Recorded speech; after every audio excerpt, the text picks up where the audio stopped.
A successful season just ended, but Miami's future hangs in the balance in what many expect will be a busy summer. Will they pursue other free agents and will they be able to re-sign their own? What financial restrictions will be in place and what does this team even need if they want to bring a championship team to Miami? We answer 5 burning questions on today's Locked On Heat. You are Locked On Heat, your daily Miami Heat podcast.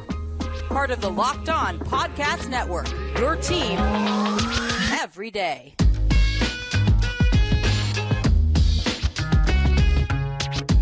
All right, welcome to Locked On Heat, your daily podcast on the Miami Heat. I'm Wes Goldberg here with David Ramil. However you might be tuning in on YouTube, Odyssey, or your favorite podcast app, thanks so much for making Locked On Heat your first listen every day.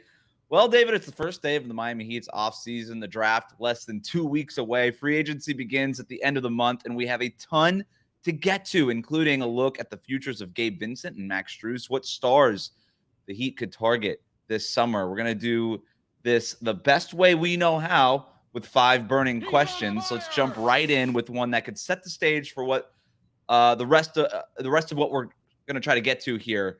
Mm-hmm. Simple question. Are the Miami Heat good enough to win a championship next season?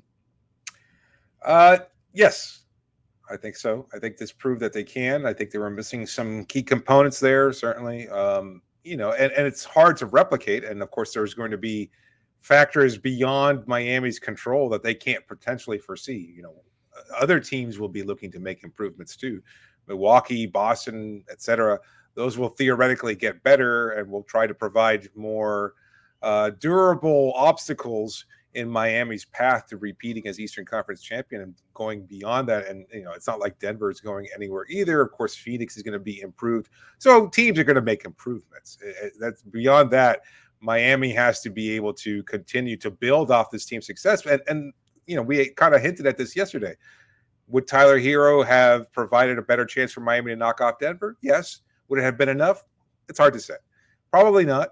But we don't know even if had Tyler remained healthy throughout Miami's playoff run, would they have been able to duplicate the actual success they had? I know some people have questioned it. I've questioned it because just by nature of the fact that he controls the ball as often as he does, Miami's free-flowing offense would not have looked the same with Tyler out there. It's not a knock on Tyler. He provides a valuable skill in terms of being able to get you a bucket, but he changes the complexity of Miami's offense. That's not even to say what he does on defense, where he has shown improvement. I don't know that it would necessarily have been the kind of staunch defense that we saw against the Knicks, the Celtics, etc., especially in clutch time situations. So I think they would have been able to win a championship had everybody been healthy. And yet going into next season, if they retain this roster, let's just assume they take this exact group, move it forward next year, and are able to somehow duplicate. 3.0. Yeah, run it back 3.0. Would that be enough to win a championship? Yes, but at the same time, that's not knowing what 29 other teams are doing to improve their own respective rosters. That's the key there. Look, I think if a team makes the finals, generally you would come away and say that team has a chance to win the championship next year. They just had a chance to win the championship, and the Heat did have a chance to win the championship this last season. Yeah. They were in the finals, right? They had a chance. Jimmy Butler's injury was an issue. Tyler Herro's injury was a factor.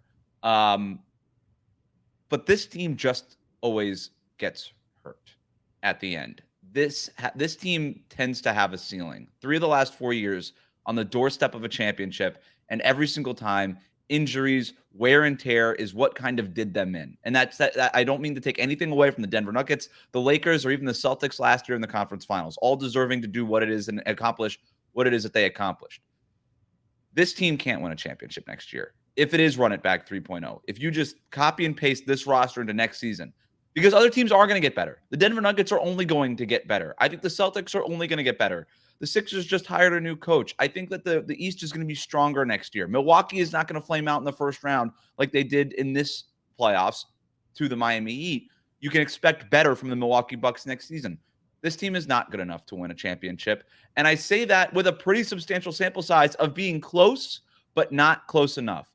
Good, but not good enough. And I think we have enough of a sample here to say If this team is just a little bit older, Jimmy Butler is another year older, Kyle Lowry another year older. We have no idea if you're going to be able to bring back Gabe Vincent and Max Strus, which we're going to get to here in a second. Yeah, sure. Maybe Tyler Herro is better next year. Bam Adebayo is better next year. But I think you're missing some key components on this roster in terms of scoring, in terms of size, and things just that make it easier for the rest of these guys who are on the roster. I think you need to add some things. You need to supplement this group because if you're not getting better, you're getting worse in the NBA. Everybody else around you is getting better. And we've seen the internal improvement gambit once, right? That was the bet this year, is that internal improvement can get the team over the hump. And to some degree, it did. This team was improved from a year ago, right? They got from conference finals to NBA finals. But I think that's about as far as this group can go. And so if I'm the Miami Heat's front office, I'm looking at this and saying, hey, this is a really good starting point, right? We've accomplished a lot in 4 years together with Jimmy Butler and this basic group. But we need to add to it. And I think the pressure is on to add to it now. We're going to get into why necessarily because of the financial implications and the new CBA and all of that stuff. But this is it, man. And if I'm the Heat front office and the reason we bring this question up first is I think this is the question that the front office has to ask itself. Are we good enough? And if the answer is no, how far away are we? I think this front office has to do everything it can in its power to add to this roster and just improve its odds to be a championship contender next year. But what if the answer is yes? And I think it is. I mean, I just said so. At the same time, you look at the fluky nature of Tyler's injury, and outside of that, like he's the youngest player of the roster. Like you're making it seem like injury is an ever-growing specter that hangs over this team. And the only player that was injured, I mean, Jimmy, yes, but that's gonna be the norm. But Tyler's injury was a fluke, and he's the youngest player or one of the youngest players on this roster. So, like Bam's injury, again, another young player on this roster. It's not to say like I don't think this team is injury ridden or anything like that. It's just a lot of people seem to because they got hurt in the 2020 bubble. They got hurt last year in the conference finals. They got hurt this year. Like they got hurt every year. Those are fluky injuries. Again, Goran Dragic was hurt. Bam got hurt. Yeah, it's a lot of flukes. I don't know that it just sort of is what it is, isn't it? I don't know. I don't know that I necessarily agree with that perspective. I mean, I know the injuries have been a factor, and at the same time, I'm just not going to look at this roster and say that injuries will always be a factor. I mean, last year was Kyle Lowry. This year it wasn't Kyle Lowry. This year was Tyler, and I know it was last year Tyler as well. But I don't know that Tyler could have done anything other than, hey, stupid, don't dive on the floor. Like, I mean, which time traveler, either Marty McFly or Bruce Willis and Looper is going to come back and warn Tyler, don't break your hand. They're going to go to the NBA Finals. We need you to do this. The Tyler injury is fluky, but I look at the Jimmy Butler one, for instance. He's got to play so many minutes, and the Kyle Lowry one from the year before, and Bam and Dragic.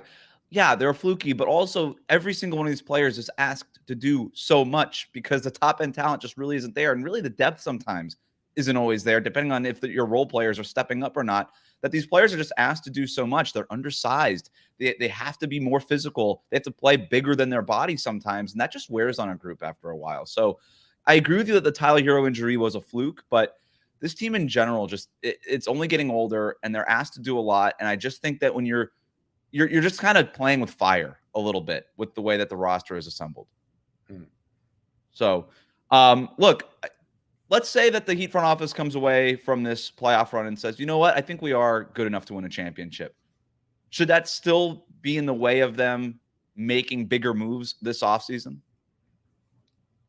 Are you asking that right now? Just quickly. I'm asking, that's not like,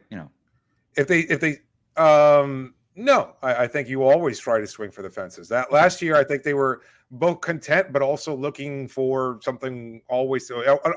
Every team should be looking for a way to improve. Yeah, they were involved in Durant, Mitchell, etc. Kyrie Irving, apparently, according to Shams Charania, that the Heat were heavily interested in acquiring him at the trade deadline. So I don't know how that would have worked out, if that would have made a difference in this year's playoff run. Probably would have. It would have made a difference. I don't know if it would have been better or worse, but it would have made it. Right. It definitely would have been different. Yeah, I don't know what would have been the advantage. Well, coming up, should the Heat prioritize bringing back their own free agents? Gabe Vincent, Max Strus, what do their futures look like? We take a look at Miami's own free agents and financial situation next. But first, David, tell listeners about our sponsor. Today's episode is brought to you by PrizePicks. PrizePicks is daily fantasy made easy. You just pick 2 to 6 players, and if they go score more or less than their PrizePicks projections, you can win up to 25 times your money on any entry. It's no competing against other people. It's just you versus the projections. And PrizePicks offers projections in any sport that you watch, including the NFL, Major League Baseball, NHL, go Cats, men's and women's college sports, European sports, cricket, boxing, you name it. PrizePicks has you covered. So download the PrizePicks app or go to prizepicks.com to sign up and play daily fantasy sports. Entries can be made in 60 seconds or less. It's that easy. Safe and fast withdrawals, and they're currently operational in over 30 states in Canada. First-time users get a 100% instant deposit match of up to $100, but only if you use the promo code LOCKEDON. If you deposit $100, PrizePicks gives you $100 to work with. So don't forget to enter the promo code LOCKEDON at sign up for an instant deposit match of up to $100 by downloading the PrizePicks app or going to prizepicks.com today. Thanks for making Locked On Heat your first listen every day. Everydayers, we are still here every day throughout the offseason talking about the draft, free agency, trades, and more. So subscribe for all the latest on the Miami Heat. We'll be back tomorrow with our top stars that the Heat should target in a trade. 5 burning questions. We're going to talk about what stars the Heat can target in a minute. But first, our second burning question. What's our financial situation for the Miami Heat? Can we save some money? Right? I think that's another question that this front office has to be asking themselves. The financial situation. I did some research on this, David. I'm just going to try to lay this out. It's never fun to talk about the CBA and the salary cap. It's not, but we got to do it here, and I'm going to try to make it as simple as possible. All right? So the Miami Heat with 9 players under contract right now of $173 million in payroll. Okay? That's $11 million over the first luxury tax apron. So they are deep in the luxury tax already. They're $6 million away from that second luxury tax apron. So I'm just going to assume that they're going to be over that second tax apron because they only have 9 players under contract, $6 million away. They're probably going to be nudging up, or they're going to be past that, barring any other sort of major moves, which we'll talk about. So if they're beyond that second apron, that means that they're not going to have the $5 million mid-level exception available to them, and they're not going to be allowed in season to pick up players off the buyout market the way that they did with Kevin Love this past season. So those are the new restrictions under the new CBA that our listeners may have heard about at this point. So that's the bare bones of that. If you start to look forward, right, 2024, 2025, we start to layer in some of the new CBA rules and restrictions. And at that point, if you're over the second apron, you're not allowed to aggregate salaries in a trade, and you have certain restrictions on future picks that you're able to trade, okay? So the Heat are projected to be over that second apron this year and next year, which gives them basically a 1-year window to aggregate salaries and do all those things and trade future picks. So that means that this kind of has to be the summer that the Heat are most aggressive, okay? I lay that all out because those facts, that information is going to influence everything we talk about from here on out on the podcast. So I thought it was important to talk about that now. So given that, that's the financial situation. There's some other things that they can do. Victor Oladipo, player option, $9.5 million. I'm going to assume he's going to opt in, given that he just suffered another season-ending leg injury. They can waive and stretch him potentially and save $6 million this year and then kind of go on and pay him $3+ million for each of the next 3 seasons. So that's something that they can do if they're trying to save money. Can they dump Kyle Lowry? Can they dump Duncan Robinson? I think those are other things that could be on the table for them, not because Kyle Lowry and Duncan Robinson aren't good players or were not huge players in this playoff run, but because they're so expensive. Kyle Lowry, $29 million next season. Duncan Robinson, $19 million next season. If you can kind of salary dump them into another team's cap space, that would help a lot, kind of relieve some of these concerns. I don't know that the Heat are going to do that, but to answer the question, that's the financial situation. That's the way they could save some money if they want to do that. What to you is most interesting in that entire thing, David? Just that Miami's screwed. And they're going to get screwed even more. The whole conversation, I'm not naive enough to think that it doesn't, isn't a factor in how the team building process works. But at the same time, I'm also self-aware enough to know that I don't understand the cap rules enough and what machinations might be available to Andy Ellisberg et al. To try and work some magic. And at the same time, I also don't necessarily care if Mickey Harrison has to pay extra amounts of money. I know Mickey probably cares about that. I'm sure that's the mandate handed down to the front office. So, I would assume, and I said this last season, and it proved to be prescient, and I will say it again. I don't think the home run swing is going to happen. I think they're going to make smaller moves, and maybe that's a conversation for a different time. But knowing this information and having it laid out the way you just did, it does not seem likely that they're going to be making that swing, even if it was available. I'd love to be able to encourage Heat fans, even after a great playoff run, and say, yeah, Dame's next. He's on his way, etc. I don't see that happening.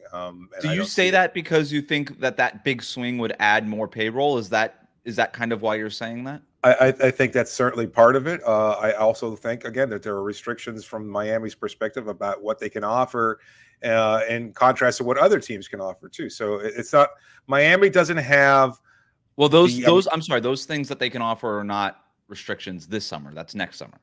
But I'm saying that what they can offer in terms of value of their I see. I thought you meant assets. Yeah. I thought they can't outbid other teams, and at the same time, they're also screwed by whatever restrictions are in place this season, and what even more restrictions will be in place the following season. So yeah, I think there are limitations, and I think you're kind of moving forward with the roster you have now more than anything else. Which isn't to say that changes can't take place and won't be made, but they just won't be the major swing that everybody is hoping for.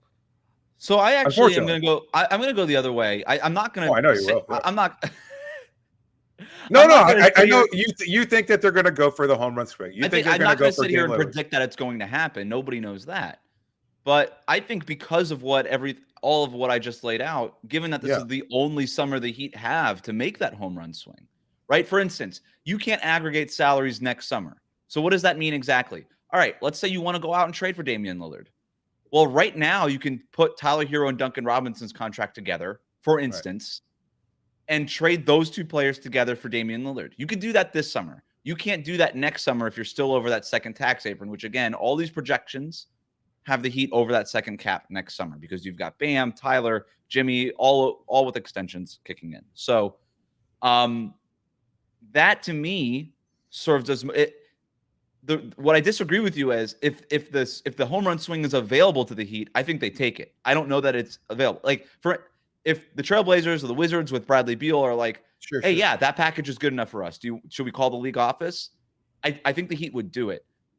Understanding that, yeah, if Kyle Lowry is included in that deal, who's on an expiring contract, this is adding salary in future years, right? Damian Lillard, Bradley, these are expensive players 2, 3, 4 years from now.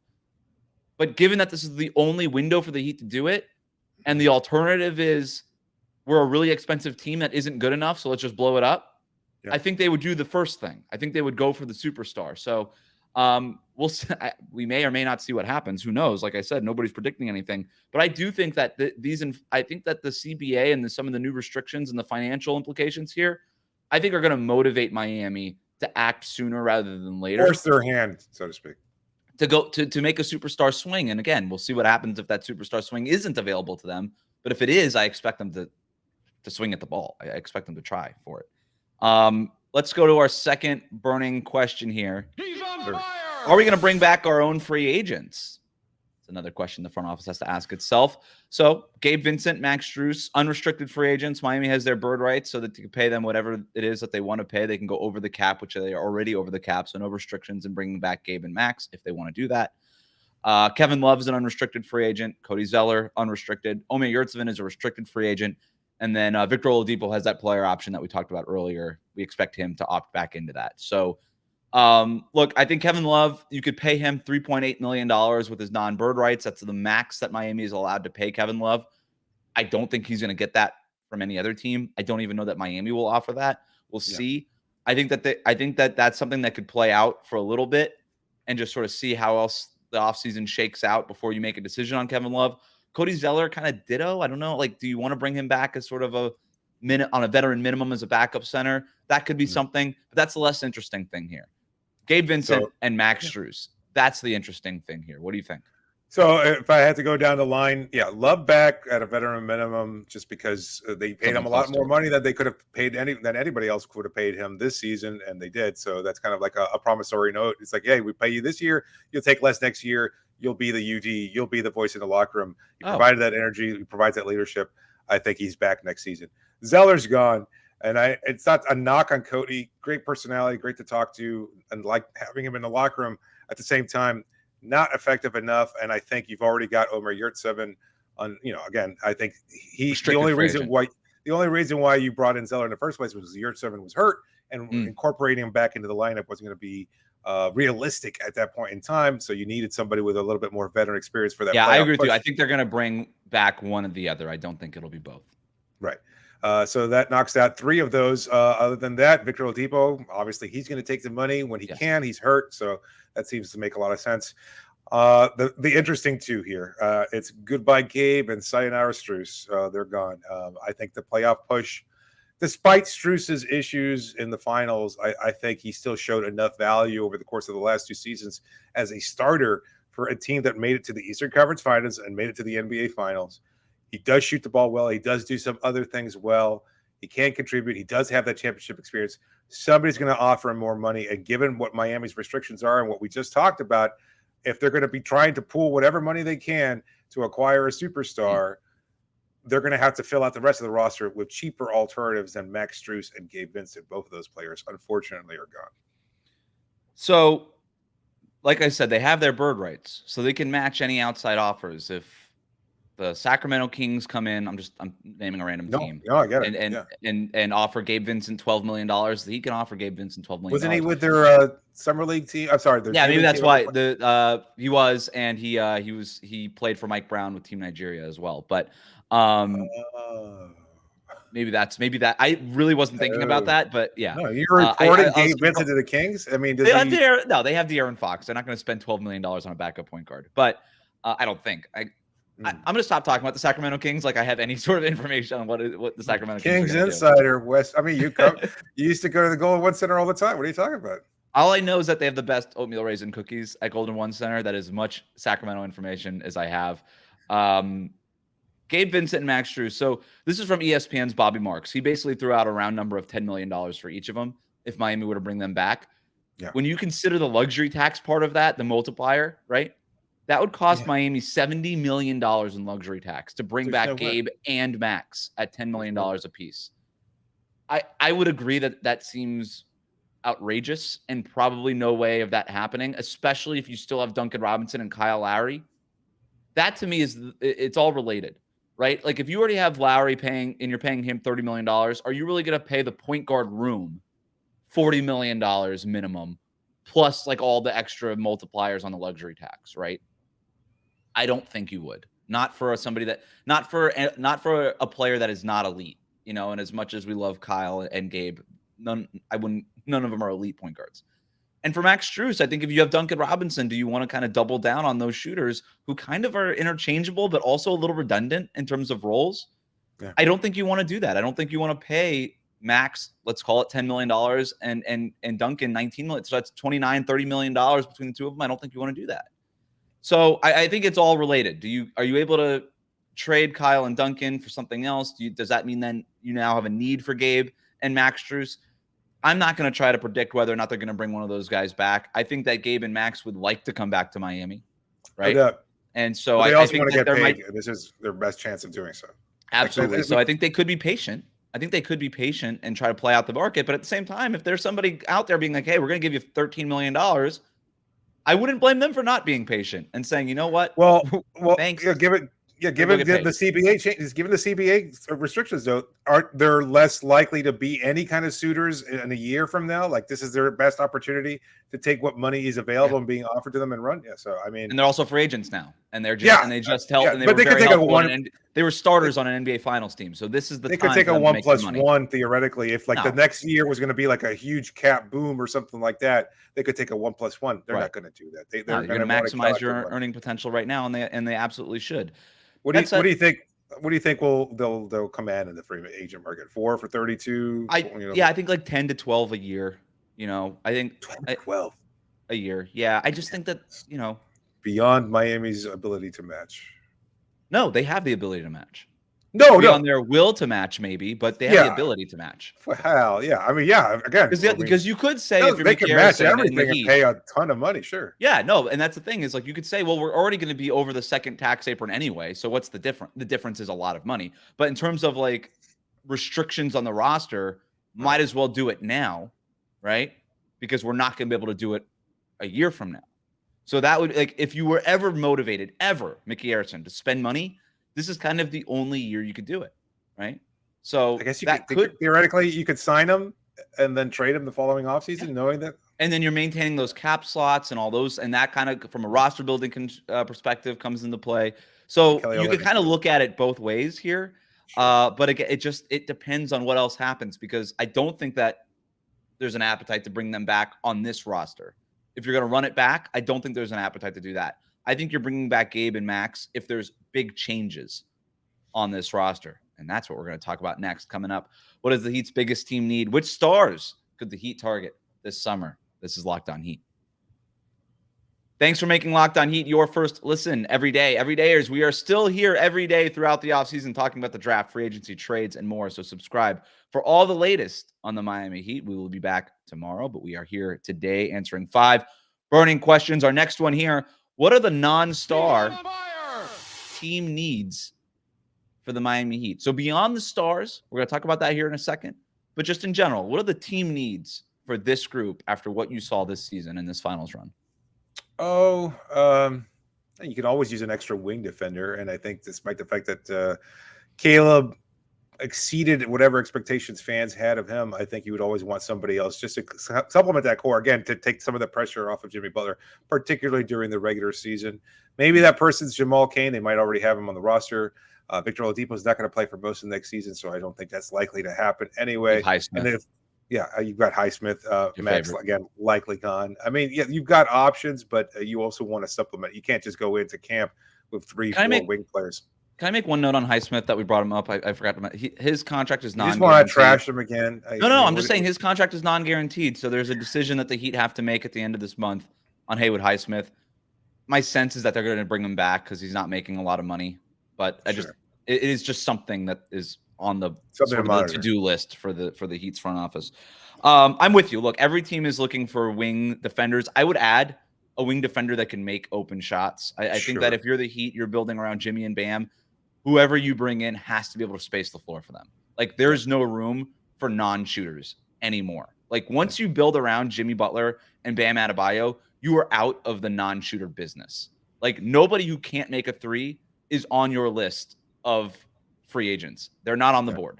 You can't. They're not on your draft board. They're not on your star acquisition board. They're not on the free agent board. You can't do it. Maybe you can bring them into your G League affiliate and maybe work some Max Strus magic and Caleb Martin magic. But in terms of what we're looking for in immediate contributors, they're not on your board. So low level 3 players. And then I would say size in the front court. If we learned anything from this NBA Finals, they need some size in the front court. Maybe that looks like bringing back Kevin Love. Maybe it looks like bringing back Kevin Love and maybe adding something else via free agency or trade, whatever it is. They did not have enough size this season. They need to find more size coming up. Nikola Jovic, obviously in his second year, maybe he could be a factor. I think that there's an awareness, in other words. The Heat knew they had to add size at the buyout market. That's why they bypassed perimeter players and added 2 front court players in Kevin Love and Cody Zeller. So I think they're going to continue to search and find the right guys to pair next to Bam Adebayo, to back up Bam, and all these things, and just try to add more size and strength and athleticism. And maybe this is somewhat obvious, but you got to bring in a point guard too. You're going to lose Gabe probably, and again Victor Oladipo missing most of next season.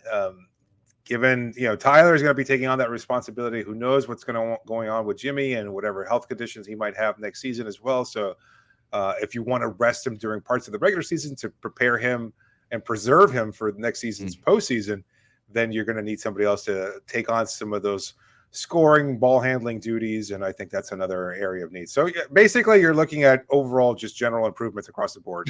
I don't know if everything. I mean, I don't know if it's worth ranking them in terms of like areas of priority. Whoever's available and whoever has interest in Miami and vice versa, they'll likely add if they can. That's that's just the nature of today's NBA. You're I mean, going to want a ideally, ball you handler would find a player that can kind of do all these things, who is big and can shoot the ball, right? that can bring the ball up. Sure. I mean, And maybe LeBron James. There's been some talk, you know. I just There has been. I don't yeah, know how team needs LeBron James. Go bring him back. Chris Paul. I mean, he's out there. We're going to talk about stars here in a second. And if we want to rank them, I would say size is the main thing to me. Just and athleticism, just like big athletic basketball players. Like, just go find that. Yeah. That's to me what doesn't exist on this Heat roster right now. The shooting, you could bring back Strus, you could bring back Gabe, you could bring back Duncan. Like, there's sort of like ready in-house ways to have that shooting more than there is to have that size. That was like the biggest void on this team. And I think you're right about the scoring too. I think that's a huge need for this team, especially when you talk about kind of easing the load on guys like Jimmy and Bam in the regular season. I think that could be really important.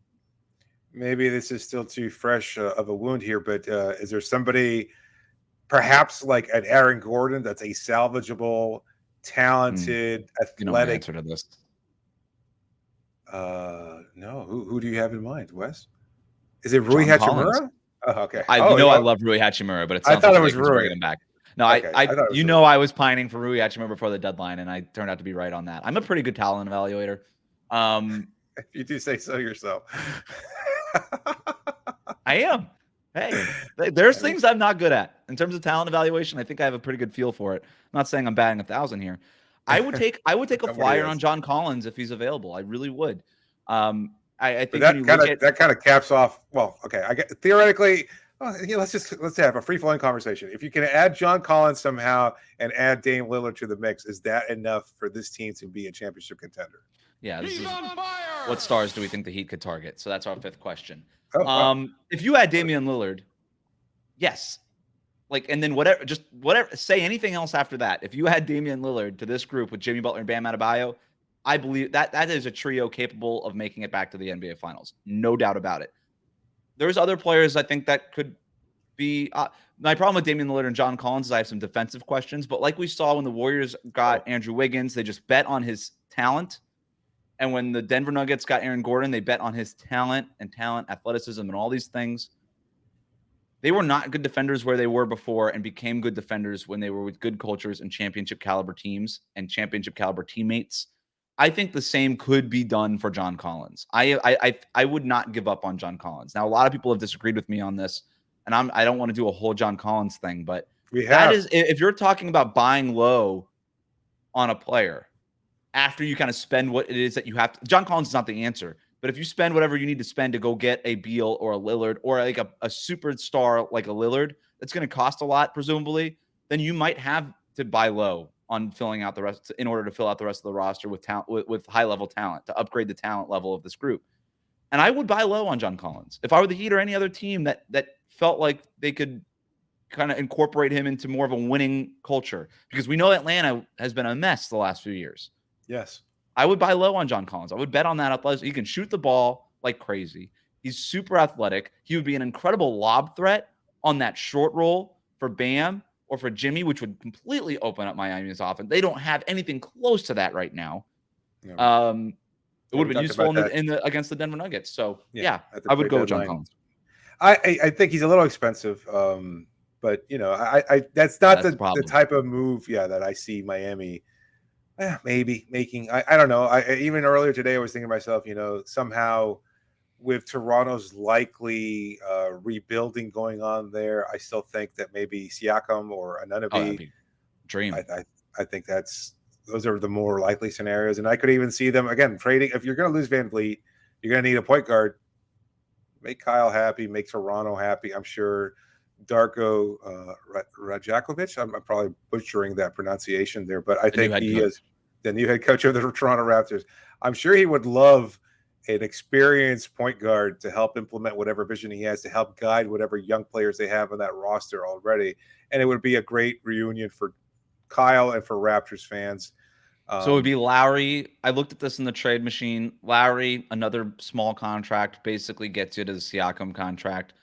So it would be Lowry and a pick probably for Siakam. 2 picks. I don't know what Siakam. It'd probably be a couple of picks. Pascal Siakam is an all NBA level player. But I think, we talked about this before, and you have to keep these things in mind. It's like the relationships between these general managers and the people who make these decisions and have these kinds of conversations. It didn't just start today. It wasn't like, oh, we were watching the NBA finals, so we couldn't talk. It's been happening for months. Sure. And you have to look at the past relationships and connections. And Masai Ujiri and Pat Riley have negotiated in the past.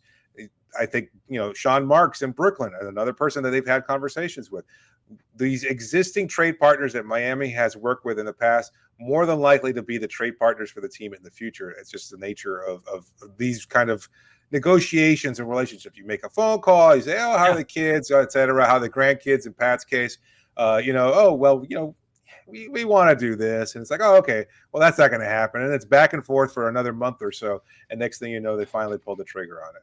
Yeah, I don't disagree with you in that said. It doesn't mean that teams that the Heat have not traded with before are off the table either. But it's a good point. And to your point, the Heat have negotiated with Raptors. Portland has gone through some changes. I don't know that they've made. Have they made a trade there? No. Yeah, in the past. For a while. Yeah, he has her. Okay, so that's a new front office there. Houston's another team with Raphael Stone. That again, there's an existing relationship there. But Portland in the past, Myers Leonard for Hassan Whiteside a couple seasons ago. So I mean, there's existing relationships there. I'm trying to think off the top of my head. Yeah, no, but I think that it's all good. It's all worth considering here, and you do have to think about who it is that the Heat have been talking to over the last few years. I think at the end of the day, like the driving force is going to be what player are we acquiring here. And so when we talk about star players, we've talked about Damian Lillard, we've talked about Bradley Beal. Those to me, and Pascal Siakam is another player that I think. Look, we don't know that Toronto's made him available. He has not yet. They have not yet made him publicly available. But if that were to happen, there would be a bidding war for Pascal Siakam. I think it would take at least a couple of picks in order to get Pascal Siakam. So we're talking about expensive players. I don't know. It depends on what the rest of the deal looks like. And if the only thing I'm doing is Pascal Siakam, probably not. I don't think that makes enough of a difference for my Lowry and picks for Siakam isn't enough. I don't know that it's enough I have no idea if it's enough for Toronto. If that were the option for Miami, I would be trying to make sure I find that other scorer first. Okay. Siakam is like a 28 point per game score. Like not 28, that's a lot. Like 25 probably. He's a great player. He would obviously make the Heat better. That usage rate is not going to maintain in Miami. Like he's not going to be the player that they go to. No, I think they need a guard. They need a guy who could space the floor. You know what I mean? Yes. Like they need a 3-point shooter, and that's why my top priority would be Lillard and Beal. And to me, Siakam would be like a second guy to get after you get that guard, or a guy like John Collins would be a second guy to get. Can I throw? You mentioned Kyrie, the Shams Charania report. I've heard that the Heat were kind of split on the Kyrie Irving topic at the trade deadline. I don't think that's. First of all, forget it. It's not going to happen. Kyrie's a free agent. The Heat don't have cap space for Kyrie Irving. The only way to acquire Kyrie Irving would be via sign and trade. And because the Heat are up against that second cap apron and this whole thing that we've been talking about in terms of CBA, they can't make a sign and trade deal. They're not allowed to. So Kyrie Irving's not coming to Miami. It's not happening. So forget all the rumors that you heard about. It's ridiculous. Trae Young, I'm just going to throw him out there if Atlanta tries to make him open. DeJounte Murray from Atlanta, if they're trying to move one of those point guards and split that backcourt up, it's just a name out there. Can I throw one other sort of double prizes kind of package at you? What if you call the Washington Wizards in that new front office and say, we want Bradley Beal, but we also want Kristaps Porzingis? I don't know. I mean, I like the idea. I've seen some people bandy it about. I just have concerns about their durability. I mean, you kind of argued that Miami is an injury-riddled team, and now you're looking to acquire two injury-riddled stars. Especially Porzingis. Yeah, and Porzingis, at 7'4", and given the history of foot injury and everything else, that's going to be recurring. And I just don't know. He was a little bit healthier this past season, but I agree with you. It is a concern. Yeah, I'm a little surprised that you're as strong an advocate for Damian Lillard. I mean, Lillard is Lillard, and there's no denying that. But again, given his injury history, can you count on him as your big swing and hope that he's going to be healthy in the postseason? Because that hasn't been the case for a while. Well, this was sort of a fake long-term injury this last year because Portland was tanking. I guess. And then the year before was the abdominal injury, but when he came back this year, he looked fine. It did not look like that was lingering whatsoever. So he almost made one of the All NBA teams despite barely playing because the Trailblazers were tanking. I'm not concerned about Damian Lillard. No, I think he's tough as nails. The other thing too is like, look, if the perfect 100% healthy player who was 27 years old was available, yeah, go after that guy. But it's not. And this is the only summer you have. And this seems to be like if the Portland Trailblazers are going to finally part ways with Damian Lillard, this is probably the summer they're going to do it. So if he's available, then yeah, I go all in for him. He's also the perfect player. The perfect player next to Bam and Jimmy Butler. There is not a player that I can think, you can't build a player in a lab better than Damian Lillard. He has got Steph Curry range. He has got a killer instinct. He wants to win. He would space the floor. You could just run pick and roll with him and Damian Lillard, or him and Bam Adebayo, and have Jimmy Butler cutting. It would be the perfect basketball fit. It would be basketball nirvana. It would be Bam Adebayo. It would be Draymond to Steph would be Bam Adebayo to Damian Lillard. That's what it would be. We just saw it with Jokic and Jamal Murray. No, I don't want to talk about that, but yeah, I think it would be a lot of fun. It would be a lot of fun. I cannot wrap my mind around that possibility. It just seems so unlikely. And look, why not us, right? That's been a mantra during the postseason. I suppose it could apply to the front office as well. Maybe they feel like they can get it done, and if that's the case, I love the flirtation via the podcast from Dame. I understand there is a pre-existing relationship between him and Bam. Bam's my dog. Yeah, Jimmy, etc. I know that there's a connection that makes sense on a lot of levels, and yet it just seems so damn unlikely that I cannot wrap my mind around just yet. Now, if talks start intensifying, I'm more than willing to engage in that. The Heat, as of Tuesday morning, were the betting favorites to land Damian Lillard if he's not playing for Portland next year. So I don't know if that means anything. Pick, right? But aren't they looking to trade their pick for Brandon Ingram? And if that's the Portland, I mean, that seems like the latest scuttle is that he's either going to New Orleans. New Orleans is looking to add some kind of, Scoot Henderson specifically. Yes. So if that's the case, they're going to send a proven player over to Portland that would help them win now. Maybe they don't move Dame at all. Isn't that? That would be the idea. That's what Damian Lillard is waiting to see before he basically asks for a trade, according to basically everything that he's been saying, right? And so, I don't know. I don't know that Portland is going to do that. I don't know that New Orleans is going to do that. If that's the scuttle out there, I mean, we'll see. I think this is all very much. I'm not sitting here predicting anything. I'm just saying if I'm the Miami Heat and I'm putting together my wish list, my big board of trade targets, Lillard is at the very top, and he's on a tier by himself. It's Lillard, and we exhaust the Lillard option until we know that it's happening or it's not happening. And then once we have clarity on that, then we start moving down the rest. And whether or not that's Bradley Beal, Pascal Siakam, Trae Young, whatever, right? Chris Paul, whatever. Then you start getting to those other options. But Bradley Beal, Damian Lillard, that's my very, very top option. And I got to get clarity on that situation before I do anything else, before I move off of that. Would you agree on that? I don't know. Yeah, I guess and no. I'm wondering, in Joel Embiid, if Philadelphia goes through some substantial changes there and they look to trade him, would you move Bam for Joel Embiid? Assuming you can keep Tyler and then maybe make another move for, I don't know, X player. I don't even know who that player would be. I don't know that I do that if I'm Miami. Just you would have to give up so much for Joel Embiid, and I don't know that there's a way. If you gave up all the stuff for Joel Embiid, you still are built around a center and a wing, and you kind of Joel Embiid could space the floor a little bit more than Bam Adebayo, but nobody closes out on Joel Embiid from 3-point range. He's not really a floor spacer, even though he kind of thinks he is. And Joel Embiid's awesome. He just won the MVP. He's one of the best 6 players in the NBA right now. Decent. So it's hard to say no, but I still think that you just have inherent flaws in your roster if you have to flip your center for another center. I don't know that to me, I'd be looking to add to Bam and Jimmy, and I don't think that's an option with Joel Embiid.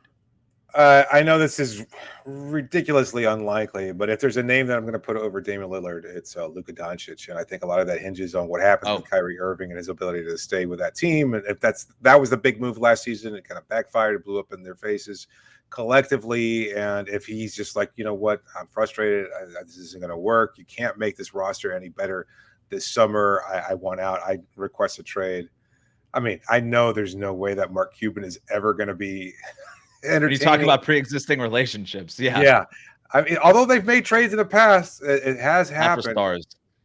Yeah, I can't just see that would be like sending multiple limbs via FedEx to Miami's front office. I just don't see it happening.